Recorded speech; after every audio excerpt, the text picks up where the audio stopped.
beberapa dari kita mungkin pernah mendengar kata abad pencerahan.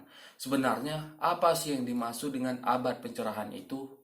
Abad pencerahan atau yang dalam bahasa Inggris disebut sebagai Enlightenment dan dalam bahasa Jerman disebut dengan Aufklärung merupakan suatu masa pada pertengahan abad ke-17 dan memuncak pada abad ke-18 yang mana orang-orang mulai untuk berani mencari jalan pemikirannya sendiri.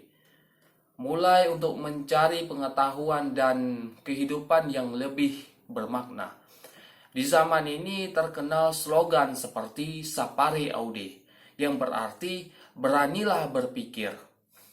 Slogan ini dicetuskan oleh filsuf Jerman Immanuel Kant. Slogan ini sebagai dorongan supaya orang-orang bebas berpikir dan menggunakan akalnya.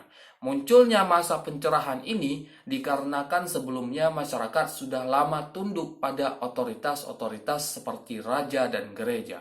Masyarakat hanya mengandalkan otoritas-otoritas tadi yang disebut sebagai wakil Tuhan di dunia sebagai sumber pengetahuan dan dalam mengatur kehidupannya.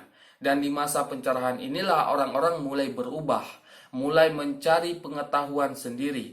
Para pemikir abad pencerahan sendiri tidak memandang abad pencerahan ini sebagai suatu periode sejarah, tapi sebagai suatu proses perkembangan sosial, psikologis, dan pemikiran yang tidak terikat pada waktu dan tempat. Immanuel Kant mencoba menjawab pertanyaan mengenai arti dari enlightenment atau pencerahan dalam sebuah esai yang berjudul An Answer to the Question, What is Enlightenment? Pada tahun 1784. Kan mengatakan bahwa enlightenment adalah pembebasan manusia dari ketidakdewasaan yang ditimbulkan oleh dirinya sendiri. Apa yang dimaksud dengan ketidakdewasaan ini?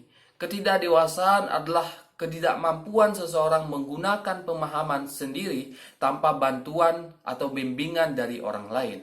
Ketidakdewasaan ini ditimbulkan bukan karena kurang pintar atau kurang daya nalar, tetapi karena kurang mencari tahu dan kurang berpikir yang disebabkan oleh ketidakberanian dan kemalasan. Suatu masyarakat mengalami pencerahan jika terdapat kebebasan di dalamnya.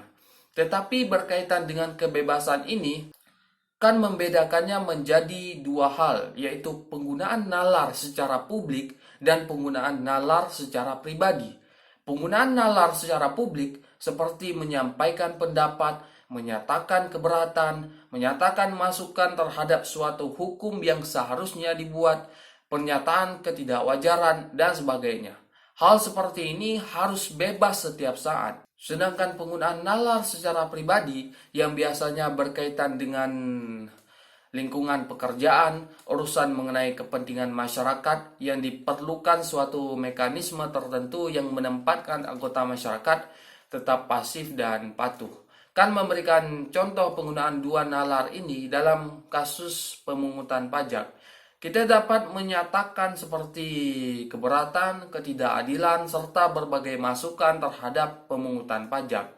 Tetapi sebagai warga negara, kita tetap wajib mengikuti aturan dengan membayar pajak. Kesimpulan mengenai abad pencerahan yaitu sebuah seruan kepada orang-orang untuk berani mencari tahu, berani berpikir. Yang dibutuhkan tidak sekedar kecerdasan, tetapi juga keinginan untuk berusaha dan berani menggunakan akal dalam kehidupan sehari-hari tanpa berpasrah begitu saja pada bantuan orang lain.